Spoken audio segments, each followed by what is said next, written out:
Fala aí, galera tricolor, Flu na lata de volta. Eu sou Alexander Guimarães e vamos falar sobre a entrevista do presidente Mário Bittencourt na última sexta-feira. A entrevista longa, né? Levou mais ou menos 1 hora e 50 minutos a entrevista, quase 2 horas. Não dá para falar sobre ponto a ponto, né? Que é uma entrevista muito grande, senão esse vídeo aqui, ou então eu teria que fazer vários vídeos só para falar sobre a entrevista do nosso presidente, do presidente Mário Bittencourt, né? Mas podemos pegar alguns pontos, pontos que eu achei assim bem importantes, relevantes para a navio do clube. E eu acho que, por exemplo, um deles é a situação do voto online, né? Afinal de contas, no ano que vem, final do ano que vem, tem eleições no Fluminense, né? E perguntado sobre a situação, como é que está o avanço do voto online, o Mário Bittencourt falou que a ideia era mas como ele falou numa entrevista anterior, que a ideia era levar para o Conselho Deliberativo, para que tudo ficasse certo, para que não parecesse que de repente a atual administração quisesse se beneficiar de alguma forma, alguma coisa nesse sentido, para que não houvesse alguma judicialização do processo eleitoral do Fluminense. Aí ele fiz vários comentários, como eu já tinha feito em outras entrevistas. Eu acho que na última entrevista ele fez isso. Eu não sei se foi na última, mas teve uma entrevista que ele fez isso. Falou sobre o processo eleitoral, que o Fluminense tem urna eletrônica, desde não sei quando. O processo eleitoral do Fluminense é verificado pelo Ministério Público do Rio de Janeiro, então tinha que tomar cuidado para que não houvesse uma judicialização do processo eleitoral do Fluminense. Mas enfim, a princípio ele comentou também que desde 2000, eu acho que desde 2019 tem uma empresa que disse que poderia ser feita o voto online. E vamos ver, né? Porque eu acho que a grande questão do voto online, ele até falou sobre isso, também seria a interpretação do estatuto, se seria possível já para essas eleições haver o voto online, se o voto online impediria. Acho que ele não chegou a falar nessa entrevista, mas a outra chegou a comentar sobre isso. Também comentou na entrevista anterior sobre a situação do voto online ser uma espécie de voto por procuração e se isso não poderia ocasionar, aí ele falou sobre isso, uma judicialização do processo, né? Aí citou o Vasco da Gama, que as brigas políticas no Vasco da Gama ocasionaram o que aconteceu agora com o clube, na Série B, etc, etc. Engraçado que ele fala isso como se o Fluminense estivesse nadando de braçada, né? Tudo bem que o Vasco está na Série B, mas a gente tem que botar nossas barbinhas de molho também, né? Tem muita dívida, né? Ele fala também sobre isso também, o Fluminense. Tudo bem, eu acho que ele está tentando arrumar. Tá fazendo aparentemente uma boa gestão, acho que está fazendo, né? Pagando as dívidas, coisa e tal, mas o Fluminense tem que tomar cuidado para, né, não ficar numa situação parecida com o Vasco da Gama, que está numa situação mais difícil que a nossa, né? Mas enfim, mas eu acho o seguinte. O voto online, ele até falou, isso é uma bandeira nossa, ninguém vai pegar nossa bandeira, algo assim que ele falou nessa entrevista, essa é uma bandeira nossa. Eu acho o seguinte, isso para o presidente Mário Bittencourt. Presidente, esta bandeira eu acho que não é nem. Acho que é a bandeira de todos os tricolores que querem um Fluminense mais democrático, né?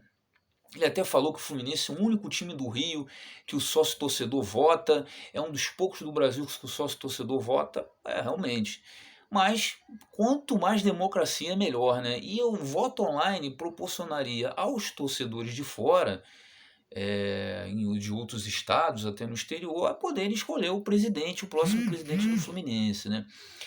E essa preocupação toda com judicialização do processo. Cara, sinceramente, se houver uma judicialização, eu acho que não é muito tanto. O Conselho Deliberativo falou: olha, pode ter voto online nessa eleição. Olha, pode ter voto online e não vai ter problema de ser um voto por procuração, nada disso, está tudo tranquilo. O Conselho Deliberativo decidiu, vai judicializar o quê? Vai reclamar do que? Se todo mundo está sabendo como é que vai funcionar, como é que o jogo vai ser jogado, digamos assim. E ele citou o Vasco. Eu acho que o Vasco, a judicialização do processo eleitoral do Vasco, aquela confusão de urna que teve, eu acho que é muito mais por picuinhas e brigas internas lá do time lá do clube da Cruz de Malta, o Vasco da Gama, do que alguma coisa referente a estatuto, interpretação de estatuto. É muito mais briga lá, que pode acontecer com o Fluminense, independente se tem urna eletrônica, se o Ministério Público está fiscalizando. Pode o candidato lá cismar, eu quero entrar na justiça, eu não sou a favor, eu acho que eu não reconheço o resultado. Pode. Se vai conseguir alguma coisa, são outros 500. Eu acho que o que garante a harmonia, digamos assim, isso que ele quis dizer, o Mário Bittencourt também na entrevista, do processo eleitoral do Fluminense é a cordialidade, a fidalguia entre os candidatos. Né? Eu acho que seria isso. Parecer um cara lá meio estressado, ele pode querer arrumar uma confusão. Então, eu acho que uma vez que o Conselho Deliberativo deu o ok, eu acho que tem que botar o voto online, se for para essa eleição que seja, se for para a próxima que seja. Mas eu acho, já que o presidente Mário Bittencourt diz que é uma bandeira, inclusive é uma promessa de campanha dele, diz, não, é uma bandeira nossa, estão querendo pegar essa bandeira, essa é uma bandeira nossa, como ele falou. Eu acho, pô, nós estamos em setembro de 2021, processo eleitoral, se não me engano, em outubro ou novembro de 22. Tá mais do que na hora de correr atrás disso e ver se vai ter ou não o voto online ou não, né? Porque tem muitos torcedores, e a gente vai falar de um outro assunto importante que foi perguntado sobre como é que está o processo do sócio torcedor, a divulgação do novo plano.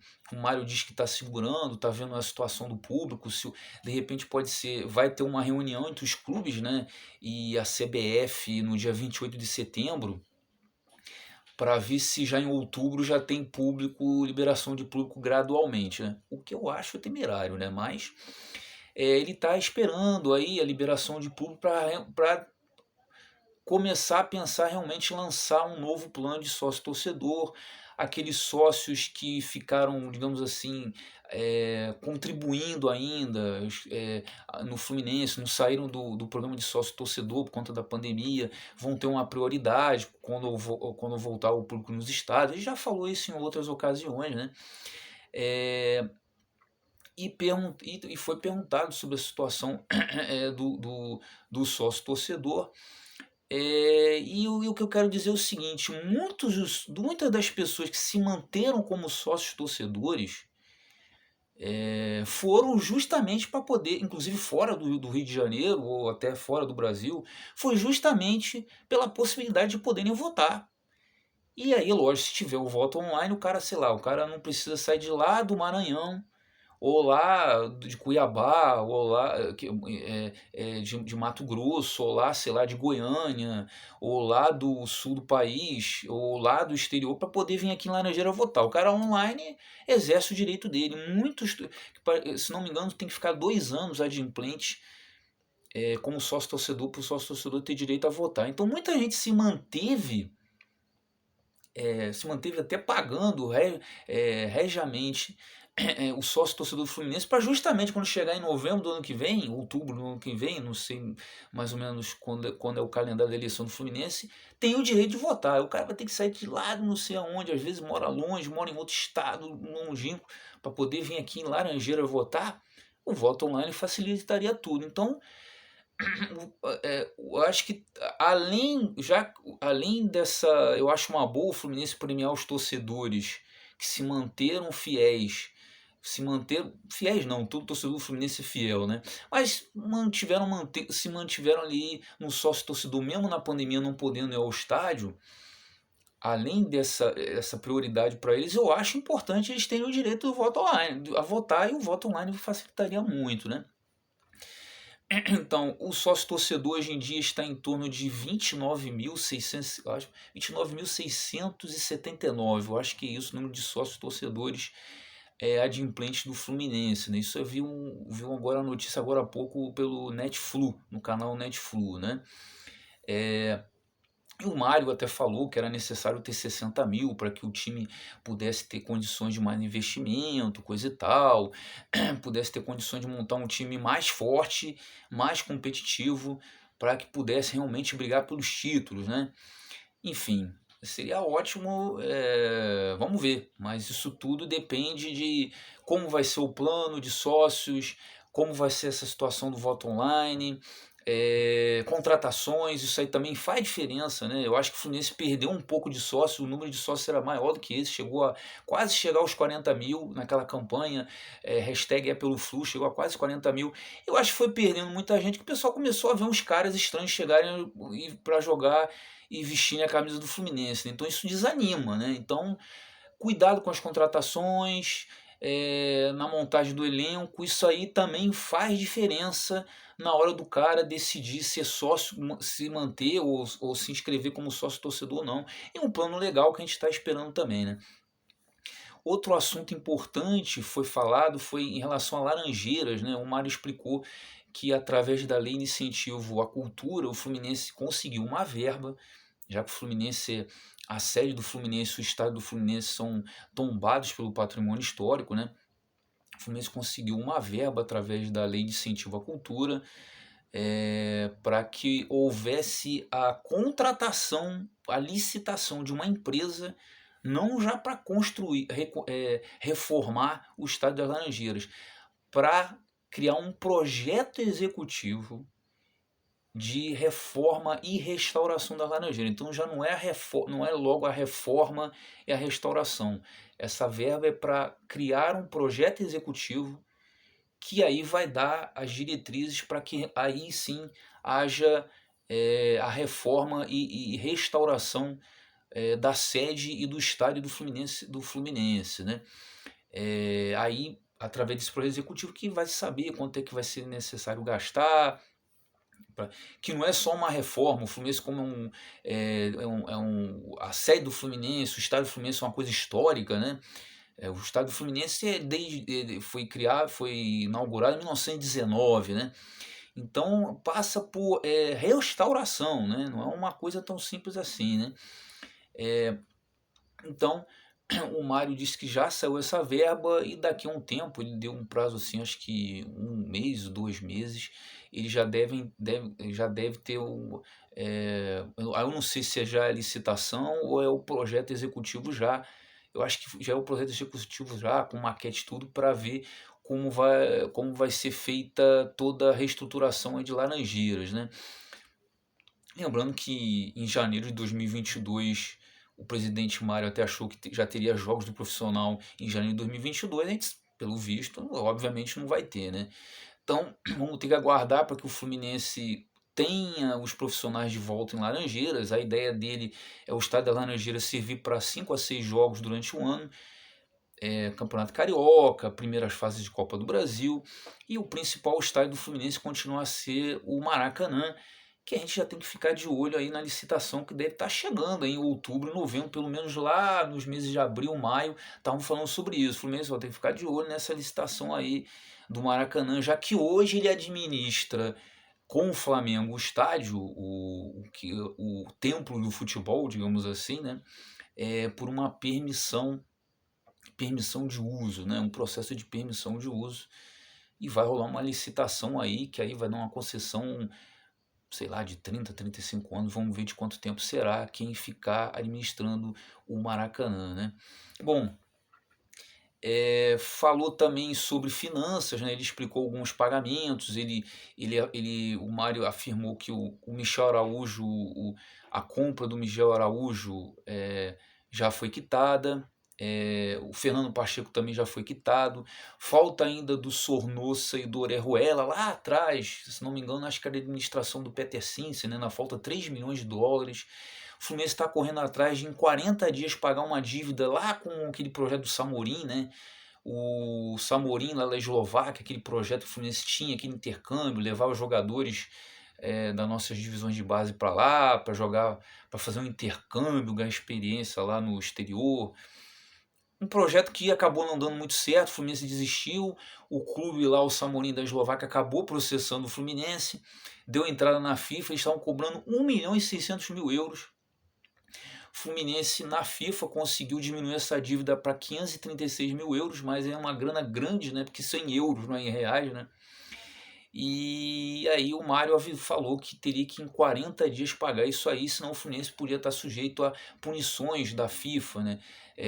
Deixar de realizar transferências de jogadores, é, enfim, ser punido até com perda de pontos no campeonato, como aconteceu com o Cruzeiro no ano passado, né? Então o Mário disse que está preocupado com isso aí, está correndo atrás. Ele falou que tem 40 milhões de dívidas em curto prazo e pelo que eu entendi, pelo que eu entendi é tudo coisa da FIFA, né? Pelo que entendi, né? Então o Fluminense também preocupado com o ato trabalhista, realizar um novo ato trabalhista. O Fluminense encerrou o ato trabalhista que ele tinha lá, o parcelamento de dívidas nessa área, né? Quer atuar num novo ato trabalhista para que as dívidas trabalhistas. Ele deu até informação que todas as receitas que o Fluminense obteve na Libertadores foram bloqueadas por conta de dívidas trabalhistas. Então precisa de um novo ato trabalhista para que o Fluminense consiga pagar as suas dívidas nessa área de forma parcelada. Vamos ver se o Mário consegue resolver isso aí. Eu acho que nessa parte a gestão vai muito bem de resoluções de dívidas, está correndo atrás, você vê um trabalho legal, colocação de salários em dia, e de imagem, né? Correndo atrás para que o Fluminense não fique com a corda no pescoço. Mas a gente tem sempre que reclamar de contratações. Ele disse que, é, com exceção, fora uma exceção, uma coisa assim muito que saia da regra, que a regra seria discutir renovações só a partir de dezembro, ao final do Campeonato Brasileiro, né? Que o Fluminense é a competição que nos resta para a gente chegar à Libertadores da América, né? No ano que vem, que garante novas, boas verbas, né? Então, discussão sobre renovações, contratações seria só no final do campeonato, a não ser que haja uma exceção muito grande à regra, né? Tipo um jogador importante, sendo que tá para vencer o contrato e algum clube querendo interesse, o Fluminense tem que ver, não podemos perder esse cara não, vamos renová-lo. Se não for uma situação dessa, ou uma oportunidade no mercado, ele não chegou a falar isso, não sei se o Fluminense, aí eu não sei, se bem que não, oportunidade do mercado, ele falou mais da renovação mesmo, né? Ele não chegou a falar, pelo menos não me lembro de novas contratações. Talvez isso aí deva ficar para frente. Ele foi mais específico em renovações. Renovações só serão discutidas, a não ser uma coisa muito específica, ao final do campeonato, né? Vamos ver. Enfim, só foram os principais pontos da entrevista. A gente espera que quando for fazer renovações, quando for contratações, acredito que o Fluminense vai fazer na frente, né? Tenha mais critério, né, para essas situações, algumas contratações estranhas que a gente viu aí, mais valorização da prata da casa. E nesta segunda-feira, o Fluminense encara o Cuiabá às 8 horas da noite. Vai passar no Sport TV. Se você quiser dar uma olhadinha no Flusão, no Sport TV, se você for assinante, vai passar o jogo, né? Bobadilha joga no lugar do Fred, que está suspenso por cartão amarelo. E o André também está suspenso por cartão amarelo. Quem volta? Martinelli está de volta, olha aí. Egídio, Gabriel Teixeira e Luca também estão liberados do departamento médico, treinaram no sábado. Vamos ver se eles vão começar no banco. A princípio o Danilo Barcelos vai ficar no lugar do Egídio. Vamos ver. Saudações tricolores. O vídeo ficou um pouquinho longo, mas a entrevista foi longa também. Um abraço a todos e vamos torcer. Valeu!